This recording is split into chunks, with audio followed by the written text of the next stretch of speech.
Democracy has never been louder. Everyone speaks, everyone posts, everyone reacts. We scroll through opinions all day long. So why does democracy feel weaker than ever? More than 60 years ago, German philosopher Jürgen Habermas warned us about exactly this moment. He believed democracy does not survive through power alone.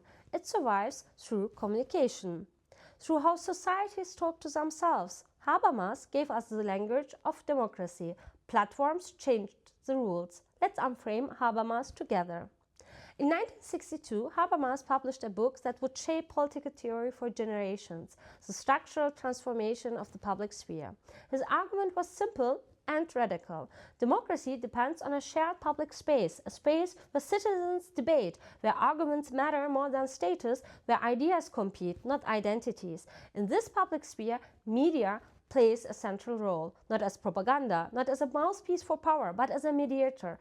Media filters information, checks political claims, creates visibility, and connects society to political decision-making. For Habermas, democracy works only if three actors respect their role. Politics decides, citizens participate, and media mediates. When that balance holds, public opinion can form, imperfectly but legitimately. Habermas never believed in romantic ideas of direct democracy. History taught him otherwise. Direct assemblies often excluded women, minorities, the absent, those without power. Representative democracy, for all its flaws, was meant to be inclusive. One person, one vote. Equal political weight, regardless of wealth, gender, or origin. But this system rests on something fragile: trust. Trust in institutions, trust in media, trust that rules apply equally. Once that trust erodes, democracy begins to hollow out from the inside. Today, the structure Habermas described is breaking apart. Professional journalism is no longer defining the public agenda. Platforms do. Twitter, Instagram, TikTok. They don't filter for accuracy, they filter for attention. Emotion travels faster than evidence. Outrage spreads further than nuance. Visibility replaces credibility. What emerges is no longer one public sphere, but thousands of fragmented spaces, echo chambers, parallel realities, each convinced it represents the people. Participation increases, understanding declines. This is where populism thrives. Populist leaders do not argue with democratic institutions. They are speaking over them. They discredit journalism, attack courts, undermine parliaments, and claim direct access to the so-called will of the people.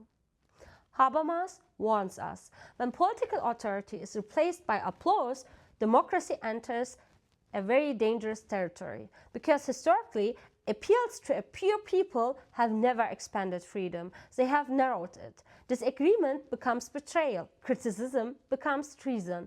Pluralism becomes the enemy. This is not direct democracy. It is acclamation politics. And social media is its perfect stage. The crisis we face today is not technological.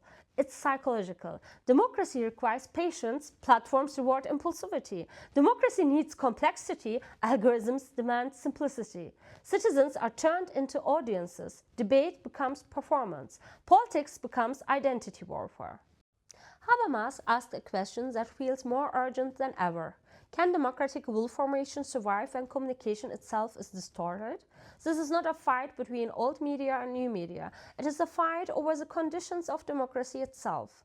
Because without a shared public sphere, there is no shared reality. And without shared reality, there can be no democracy. And yes, Habermas does try to update his theory. In a new structural transformation of the public sphere, he acknowledges fragmentation, platform power, and the erosion of journalistic filters. But many scholars argue that update still takes shortcuts, because what we face now is not just a broken conversation, it is a political economy of communication, a system where visibility is engineered, attention is monetized, and influence is structurally unequal. And it's not only about rational arguments losing grounds, it's also about identity, affect, and exclusion, about who gets recognized as public, whose speech counts as legitimate, and whose emotions are dismissed as noise. So even Habermas' deliberative solution leaves one defining question unanswered. What happens when public debate no longer aims at understanding, but it's optimized for domination? When the public sphere is not merely distorted, but designed? Can deliberations survive in a media system built for engagement and not for truth? That may be the most important democratic question of our time. Habermas gave us a language of democracy. Platforms changed the rules. Now we have to decide whether democracy adapts or dissolves.